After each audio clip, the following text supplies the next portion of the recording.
Alors, bonsoir à tous et bienvenue dans cette nouvelle émission, ce débriefing donc, du vendredi 29 mai, donc dernier vendredi du mois et dernier vendredi de la semaine également. Ici donc François-Abbé Frank Belfort, ravi de vous retrouver dans cette émission de débriefing où nous allons passer en revue les marchés financiers, les marchés que nous avons l'habitude de suivre, c'est-à-dire les COMDOLs, hein, les currency et les commodities, les matières premières, ou du moins les matières, les devises euh, adossées aux matières premières, en parlant de l'or, du pétrole, qui sont respectivement euh, corrélés avec le dollar canadien et le dollar australien, ainsi que aussi le dollar néo-zélandais. Okay? Donc, ça, ce sont les COMDOS, puis aussi de regarder l'évolution de l'indice du dollar américain. OK? Alors, cette semaine, j'ai également eu un peu de difficulté au niveau de l'USD-CAD, hein, puisque ma vision, comme vous le savez, si vous avez suivi mon intervention du lundi, d'accord, j'étais haussier sur la paire USD-CAD, puisque nous avons fait un range ici sur le plancher ici en vert. Le marché est monté. On a eu un petit momentum acheteur, donc les velléités haussières étaient en train de se confirmer et subitement, on n'a pas pu confirmer ça. On a clôturé en dessous de 1,40 420 et le marché s'est remis à corriger. D'accord? Alors, cette semaine, l'information qui a donc poussé les marchés à se rétracter, bien sûr, on a eu la publication de balance sheet, hein, du bilan de la Fed qui se value actuellement à plus de 7,2 trillions d'injections des marchés. Par la suite, on a vu également que les indices ont commencé à accélérer à la hausse et même le SP500 a fait de nouveaux records depuis sa correction majeure qu'il a eue. Il a quasiment récupéré tous les 30% de correction baissière qu'on avait eu, il est même au-dessus du seuil symbolique de 3000 points. D'accord? Donc, les marchés financiers ou les marchés actions en particulier sont quasiment de retour. Hein? Et donc, forcément, ce qui n'arrange pas le dollar. La Fed qui, à coûte que coûte, se force d'empêcher l'évolution du dollar parce que, bien sûr, ça va susciter des velléités déflationnistes. Hein. Donc, du coup, il faut toujours injecter de l'argent. Le problème, c'est que c'est contre-intuitif puisque nous sommes dans un contexte où on a bien dit que le dollar cash is king, le dollar est donc recherché. Donc, en injectant massivement de la monnaie dans l'économie, cela risque de créer encore une autre bulle, une bulle monétaire, en plus de la bulle spéculative sur le marché action, et également de la bulle spéculatif du marché obligataire, parce que n'oubliez pas que la plupart des taux de rendement obligataires ont été quasiment annihilés depuis leur récente progression dans ce secteur-là. Okay? Donc, il y a quasiment trois bulles qui guettent l'économie américaine. Je ne sais pas comment ils vont faire, mais dans tous les cas, nous, ce qui nous intéresse, c'est vraiment de chercher à tirer profit des marchés financiers. Donc, encore une fois de plus, cette semaine, ça a été un peu. Bon, je n'ai pas tradé, même si je cherchais donc une occasion pour me positionner à l'achat, parce que je cherchais à acheter le marché du SD4 au-dessus de ce seuil ici, mais on n'a pas confirmé et donc ça a remis en cause, ça a annulé mon scénario. Et pour l'instant, je peux vous dire que le mois de juin, on va commencer un mois de juin baissier sur le dollar, tant sur le dollar canadien, non, tant sur le marché USD CAD que sur la devise du dollar, parce que bon, de toute façon, le dollar canadien est la monnaie dénominative, hein, et en ce qui concerne le dollar canadien, on a eu bien sûr des chiffres porteurs d'espoir, c'est-à-dire au niveau, par exemple, euh, du, euh, de la vision inflationniste de la Banque du Canada, qui reste quand même assez sur de belles perspectives. On a eu aussi des chiffres enfin, une réestimation du taux de croissance du trimestre précédent qui est sorti quasiment moins pire qu'attendu auparavant. Et c'est ça qui a permis donc au dollar canadien, l'indice dollar canadien, de casser donc on va dire hein, son plafond, sa résistance, et maintenant qui est en train de faire, qui a fait un pullback sur sa résistance pour repartir certainement à l'achat. OK? Donc, euh, le Canada se trouve également dans la même situation par exemple, l'indice dollar américain, puisqu'on est dans une situation aussi où le dollar canadien est fortement recherché par le public parce il y a des coupures d'emploi, donc forcément la consommation diminue, les dépenses diminuent et donc l'argent est plus recherché pour, disons, des réflexes de survie. Donc forcément, le dollar canadien est prisé. Hein. Même contexte que le dollar américain. La seule différence, c'est que la Banque du Canada n'injecte pas autant d'argent que la Fed. Ici, actuellement, au Canada, on est juste à 1 trillion d'injectés dans l'économie, pendant que les Américains sont à 7 trillions, 7,2 trillions exactement. OK? Donc, on le voit très bien ici. C'est pas compliqué. Alors, voici donc le range qui a été brisé. Voilà, on le voit bien. Donc, range brisé. Donc, on peut s'attendre à un mouvement en début du mois de juin jusqu'à aux alentours des 1,34 560. D'accord? C'est le seuil que nous allons surveiller pour ce début du mois de juin, 1,34 560. Pourquoi? Parce que au niveau du dollar également, je vous avais dit que ce sont les mêmes configurations. On va le changer, on va le mettre en magenta. Voilà, donc 1,34 560. Voilà. Donc, 1,34 560, c'est le seuil que nous allons surveiller pour l'USD4 pour viser ça. Donc, on est en mode short. D'accord? Même si on de cloche aussi au niveau du dollar américain, puisque c'est les mêmes configurations. On vient donc de sortir d'un range. D'accord? Et lorsqu'on va juste reporter théoriquement pour voir l'objectif théorique, on se trouve également aux alentours des 96,40. Hein? 96,40 est le seuil de rebond potentiel du dollar. Donc, actuellement, si vous cherchez à travailler le dollar ou je cherche à travailler l'USD4, il faudrait prioriser plutôt des positions vendeuses qu'acheteuses. Hein, parce qu'on le voit très bien, on est sorti de ce range, on a clôturé en dessous de ce range. D'accord? On a certainement fait un pullback vers le haut, peut-être pas sur la zone, peut-être pas sur euh,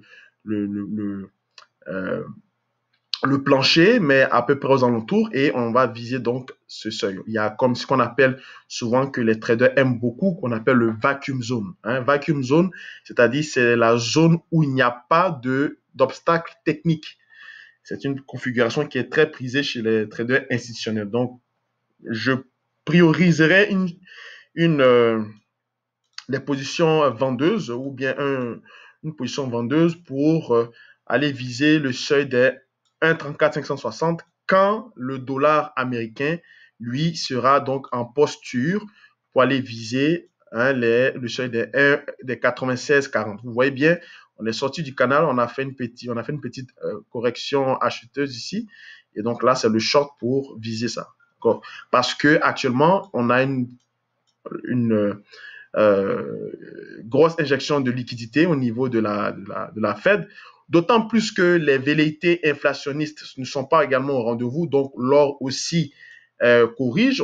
L'or avait été un peu aidé par les traders du COMEX, donc de Londres, au niveau de l'incertitude du Brexit, puisque ça perdure avec l'administration britannique et le Conseil économique européen de Donald Tusk. On n'a pas eu de nouvelles à part ces deux camps qui se renvoient la balle au sujet des différentes négociations, notamment sur la police d'assurance qui contient la zone de libre-échange entre la République d'Irlande et l'Irlande du Nord. Donc, pour l'instant, l'or est actuellement en train de se stabiliser sur des sommets. On a eu, bien sûr, une accélération haussière, mais cette zone également reste toujours un plancher assez costaud. On l'avait cassé légèrement, on l'a réintégré, et là, on est en train encore de chercher à rester à l'intérieur. D'accord?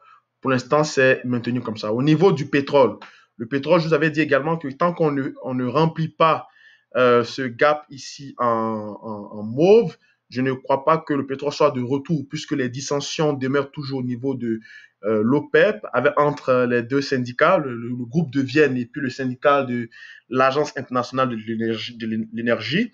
Donc, pour l'instant, il n'y a pas donc de nouveaux catalyseurs sur le pétrole. La demande reste toujours faible, hein, tant du côté de la Chine que du côté des pays émergents, notamment l'Inde ou le Brésil. Le Brésil qui est devenu le nouveau épicentre du Covid. Et il n'y a pas pour l'instant de dossier brûlant qui permettrait au pétrole encore d'allumer une flamme. D'accord. Donc, pour l'instant, c'est toujours entre le range que j'avais dit, entre $30 le baril et $40 le baril. Hein. Faut s'attendre à ce qu'on oscille. On parlera d'un pétrole is back lorsque le pétrole sera au-dessus de $42,50. D'accord? Au-dessus de $42,50, le pétrole sera de retour. Mais pour l'instant, c'est du mi-figue, mi-raisin. Au niveau du dollar australien, c'est aussi une légère progression. Petit à petit, on évolue à la hausse. Les plus bas qui devenaient de plus en plus, les creux qui devenaient de plus en plus neutres ou se stabilisaient, ainsi que les sommets, on peut commencer à retirer. On a atteint de nouveaux records. On semble progresser, mais on progresse de façon assez timide, mais on réalise quand même de nouveaux records. C'est tellement dû à la faiblesse du dollar américain, forcément. Donc du coup, un dollar qui plonge vers les 96,40 va augurer également une progression nette du dollar australien, hein, du dollar australien par rapport au dollar américain. Hein. On a l'effet de mécanique qui va pousser donc le dollar australien à la hausse. Vous voyez déjà on est déjà sur les plus hauts du 6 mars, d'accord, où on avait eu cette violente chute, et le dollar australien se reprend petit à petit. Le dollar australien qui est en froid actuellement avec l'administration chinoise, donc qui commence également à diversifier ses partenaires, puisque actuellement la priorité était réservée au marché américain, au marché chinois, hein, à la relation Asie-Pacifique, d'accord. Donc pour l'instant, on semble le dollar australien semble profiter du dollar, mais au fur et à mesure que le dollar va s'affaiblir avec les nouveaux accords qui sont en préparation du côté de Sydney, il faudra s'attendre à ce que le dollar australien puisse peut-être pourquoi pas aller tester la barre des 0,70, hein, donc qui sont les plus hauts records. C'est la même observation du côté du dollar néo-zélandais, puisque de toute façon, la, la banque de Nouvelle-Zélande, tout comme la Royal Bank of Australia, donc la banque de l'Australie, la banque centrale de l'Australie, a déjà mentionné qu'il, pour l'instant, il n'y aurait pas, d'accord, pour l'instant, il n'y aurait pas de changement de politique monétaire. Donc, ils sont toujours en mode également de maintien de taux d'une fourchette entre 0,25% et 0. Okay? Donc, pour l'instant, il n'y a pas de changement, il y a un statu quo. Et une faiblesse donc du dollar, ça profite donc à la paire dollar néo-zélandaise jusqu'à ce que le dollar puisse rebondir et qu'on puisse retrouver donc, on puisse se remettre à corriger. Hein? Vous le voyez très bien ici. Il a fait quasiment voilà, il a fait de nouveaux sommets. On est en train de ranger encore pas mal, mais légèrement au-dessus de la zone de l'ancien plafond qui est devenu maintenant un plancher, donc support résistance devenu support, pour pouvoir aller tester le seuil des 0,64 et pourquoi pas plus loin au fur et à mesure que rien ne se passe au niveau du dollar néo-zélandais. Par contre, un dollar qui faiblit va permettre donc à la paire dollar néo-zélandais, dollar américain de progresser à l'achat. Okay. Alors, merci encore d'avoir suivi ce point, de ce débriefing de l'ensemble de nos assets, de nos actifs financiers au niveau du Forex. La semaine prochaine, au début de la semaine prochaine, il faudrait donc s'attendre ou commencer ou chercher à shorter. Un niveau déjà que vous pouvez peut-être attendre à shorter, c'est ici, hein, tout simplement. C'est à la cassure de 1,37,120. On peut s'attendre donc à shorter le dollar américain, dollar canadien pour viser le seuil des 1,34 570. On ne le fera pas de façon directe, même si c'est un vacuum zone, mais l'objectif est ici. Donc, certainement en intraday, ce sera des shorts après des prises de bénéfices, des shorts, prises de bénéfices short. Donc, c'est la meilleure façon de tester, puisque le dollar, je ne pense pas que le dollar va s'effondrer brutalement, même s'il y a quand même des risques. Mais au cas où, il faudrait tous s'attendre à prendre quelques points en intraday et chercher à se repositionner dans ce sens-là, d'accord, dans le sens des 1,34 560. Okay? Alors, portez-vous bien, passez un bon week-end. Et puis, on se retrouve le lundi pour parler donc de la stratégie de cette semaine ainsi que les NFP qui seront donc dans la première semaine. Passez une bonne soirée. Au revoir.